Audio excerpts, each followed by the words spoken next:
दोस्तों, क्या आप जानते हैं कि एक ऐसा गाना भी है जिसे किशोर कुमार से गवाने के लिए बप्पी लहरी ने फिल्म के डायरेक्टर से सीधा पंगा ले लिया था।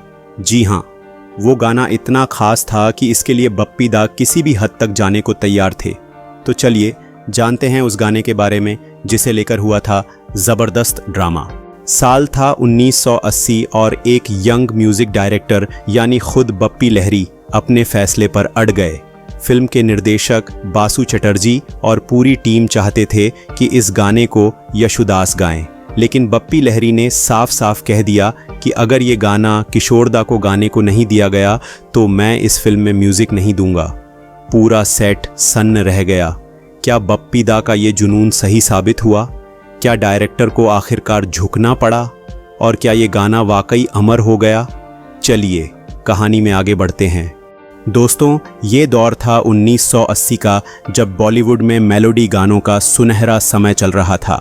इसी समय बासु चटर्जी अपनी फिल्म अपने पराये बना रहे थे। इस फिल्म के म्यूजिक पर काम कर रहे थे बप्पी लहरी और फेमस गीतकार योगेश। ये फिल्म भारत के महान साहित्यकार शरत चंद्र चट्टोपाध्याय के उपन्यास निष्कृति से प्रेरित थी। फिल्म अपने पराये एक ऐसी कहानी पर आधारित थी जिसमें रिश्तों की गहराई थी, इमोशंस की सच्चाई थी और स्क्रीन पर जान डालने वाले कलाकार थे। इस फिल्म में मुख्य कलाकार थे अमोल पालेकर, जिनकी सादगी हर किरदार को जिंदा कर देती थी। शबाना आज़मी, जो सिर्फ एक्टिंग नहीं बल्कि किरदार को जीती थी। उत्पल दत्त, जिनकी मौजूदगी ही स्क्रीन पर गजब का प्रभाव छोड़ती थी, और गिरीश कर्नाड, जो अपनी हर परफॉर्मेंस से क्लासिक टच देते थे। बासु चटर्जी का मानना था कि अगर फिल्म में अमोल पालेकर हैं तो उनकी आवाज़ यशुदास की ही होनी चाहिए। आखिरकार इससे पहले भी यशुदास की आवाज़ में गाए गए गाने अमोल पालेकर के किरदार पर खूब जमे थे और सुपरहिट भी हुए थे, लेकिन बप्पी दा वो अलग ही मूड में थे। जब गीतकार योगेश जी के साथ इस गाने की बात हो रही थी, तभी बप्पी लहरी ने अपना फैसला सुना दिया, इस गाने के लिए मुझे किशोर दा ही चाहिए। योगेश जी ने बप्पी लहरी की तरफ देखा और थोड़ी हैरानी से कहा, अरे बप्पी दा, फिल्म के सारे गाने तो यशुदास जी गा रहे हैं, फिर अचानक तुम्हें अमोल पालेकर के लिए किशोर दा की आवाज़ ही क्यों चाहिए? लेकिन बप्पी दा बस चुपचाप बैठे रहे, बिना कोई जवाब दिए। आखिर वो क्या सोच रहे थे? क्या वो अपनी जिद छोड़ देंगे या फिर वो कोई बड़ा फैसला लेने वाले थे? आइए इस किस्से की सबसे दिलचस्प कड़ी की ओर बढ़ते हैं। अगले दिन स्टूडियो में माहौल पहले से ही थोड़ा भारी था। बासु चटर्जी आए और बप्पी लहरी से गानों की बात करने लगे। बप्पी दा ने बिना किसी हिचकिचाहट के फिर वही बात दोहरा दी, सर, इस गाने को किशोर दा के अलावा कोई और गा ही नहीं सकता।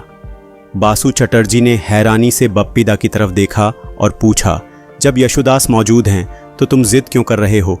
आखिर किशोर दा को इस गाने में लेने की इतनी मजबूरी क्यों? स्टूडियो में मौजूद हर कोई इस बातचीत को सुन रहा था। बप्पी लहरी ने संयम से जवाब दिया, सर, 3 गानों में से 2 गाने यशुदास जी से गवा लेते हैं, लेकिन एक गाना, सिर्फ एक गाना किशोर दा के लिए होना चाहिए। बासु चटर्जी थोड़ा असमंजस में थे। उन्होंने पूछा, तुम किस गाने की बात कर रहे हो बप्पी? बप्पी दा ने हल्की मुस्कान के साथ धीरे से कहा, कैसे दिन जीवन में आए हुए वो अपने पर आए। कैसे दिन जीवन में आए हुए वो अपने पर आए, द्वार देरी वो घर आंगन बन गया पर्दे। यह कोई आम फिल्मी गाना नहीं था, यह बैकग्राउंड में बजने वाला एक इमोशनल मास्टरपीस था। बप्पी लहरी ने इसमें बंगाली लोकगीतों की धुन जोड़ी थी, जिसके साथ सिर्फ एक गहरी दर्द भरी आवाज़ ही न्याय कर सकती थी। सोचिए, अगर इस गाने को किसी और ने गाया होता तो क्या ये उतना ही दिल को छूता? आप कमेंट में इसका जवाब ज़रूर दें। चेहरे पर मुस्कान लाते हुए बासु चटर्जी ने कहा, चलो इस गाने के लिए किशोर दा को लेकर आओ। वास्तव में योगेश जी सहित हर कोई बप्पी दा द्वारा रचित इस गीत के भावपूर्ण संगीत से बहुत प्रभावित हुआ। किशोर दा आए और रिकॉर्डिंग सफलतापूर्वक हो गई। रिलीज होने पर यह फिल्म ज़्यादा तो नहीं चली, लेकिन किशोर दा का ये गीत लोगों के दिलों में हमेशा के लिए बस गया। मेरे अवगुण सभी देखे, मेरे दुर्गुण सभी देखे। कभी मौका लगे तो इस गीत को ज़रूर सुनिएगा। दोस्तों, ये था आज का संगीतमय किस्सा। वीडियो कैसा लगा कमेंट करके ज़रूर बताएं, और अगर आपको वीडियो पसंद आया हो तो इस वीडियो को लाइक और शेयर ज़रूर करें। और हाँ, इस चैनल को सब्सक्राइब ज़रूर करिएगा।